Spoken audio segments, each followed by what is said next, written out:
Hello my friends and welcome to Fishery. I'm Alexander Williamson and today we are going to be taking a look at one of my favorite aspects of the aquarium hobby. And that is the raising and feeding of live food for my fish. Now here we have scuds, and usually they're translucent or green, but lately I've noticed something, and that is that some of them are pink and red suddenly.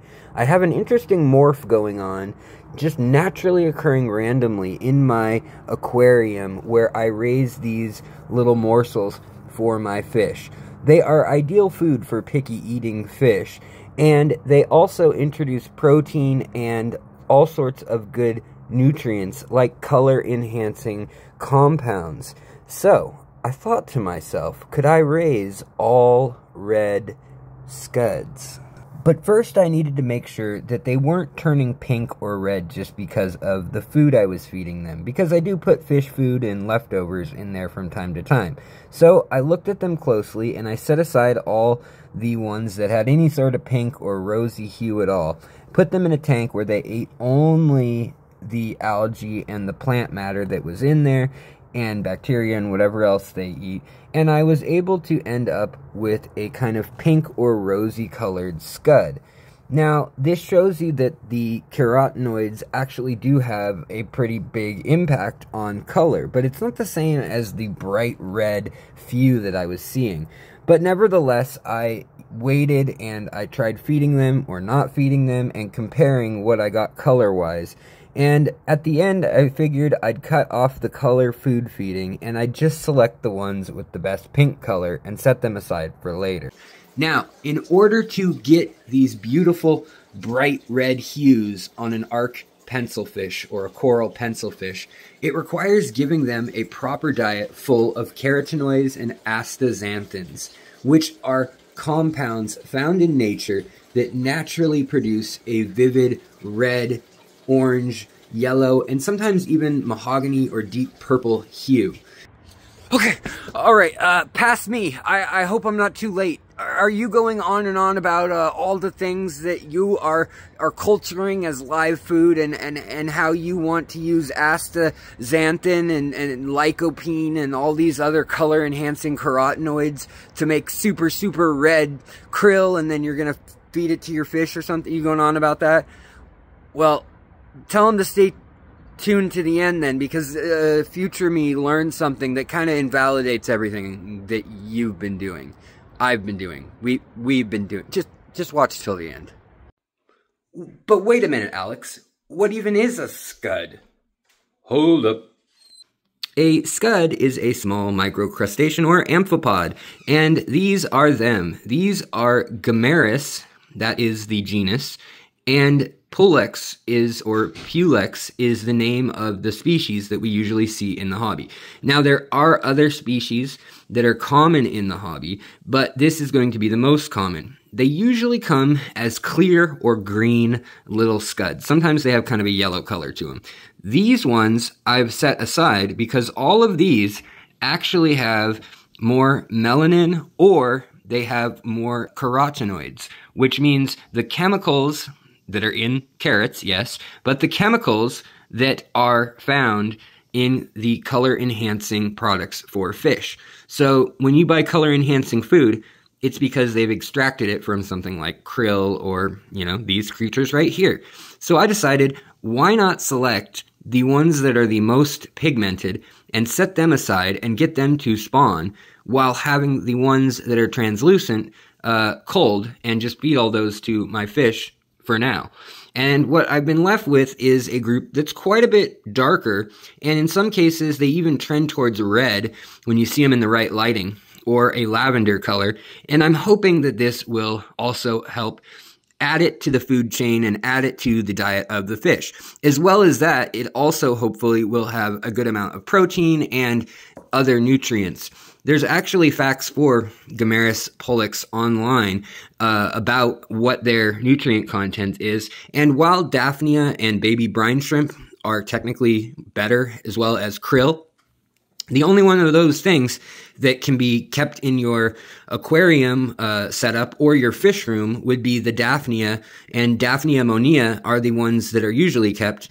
And those are actually kept much easier outside in a pond because they like cooler temperatures at night, warm in the day. Go watch my video on Daphnia. And for that matter, if you want to learn everything there is to know about raising scuds or amphipods like these little guys here, and their life cycle, as well as their full info on their nutritional profile, you can watch my deep dive on them. But suffice to say, for this video, all you need to know is that they are around 38% protein by dry weight. And if you were to do the same thing to Daphnia or brine shrimp, you would end up with a higher protein by dried weight. But these happen to have more carbs and more of certain nutrients and vitamins. And it is through feeding a combination of all these things that I hope to ideally feed my fish a well-balanced, nutritious diet, and that these chemicals are then compounded into fish and express themselves in the pigment on the fish's flesh. So that's where we're at, and I am working on getting the darkest of these and the most colorful of these into their own little tanks to see if we can pass on a higher amount of carotenoids or anthocyanins in order to get specific enhancement of specific colors. Alright, so we got a turkey baster and we've got some scuds in here. So these scuds are going to come down and they are going to be a snack for my white-cheeked Chinese gobies. They're also a great snack for cichlids and oh so many other critters in the tank.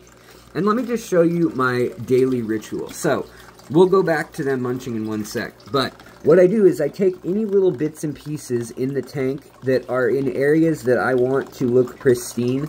So areas where I don't want mulm collecting or where there's a little too much algae like this. And I simply bring the turkey baster up to the food tanks and add it. I also will take the excess duckweed and different plants that are growing on top of the tank or that I've trimmed in the tank. Usually ones that have broken off and look dingy like this one here, this Aponogeton. And then I will toss it up into here. It will break down, and with a light on 16 to 18 hours a day, it basically ferments and decays and creates a rotting environment that is ideal for these little critters. Now, it can produce a little bit of a vegetative smell, but it's really not a terrible smell. It just smells kind of like a compost bin that you keep under your sink at worst. Most of the time, it doesn't really smell like anything, which I am grateful for. Because you couldn't stop me from feeding this stuff to these fish, because they're just so darn happy when they get their live food as a snack. So, what was I saying about you are what you eat? Well, it turns out that these creatures, a lot of them only eat live food. Especially fish that are caught from the wild, like Elosoma, pygmy Gulf Coast sunfish, or sometimes little Batis species and things like that. A lot of them will only eat moving food or wild live food. And so having things like scuds is not just to feed baby fish, it's also to feed picky fish, or any fish for that matter.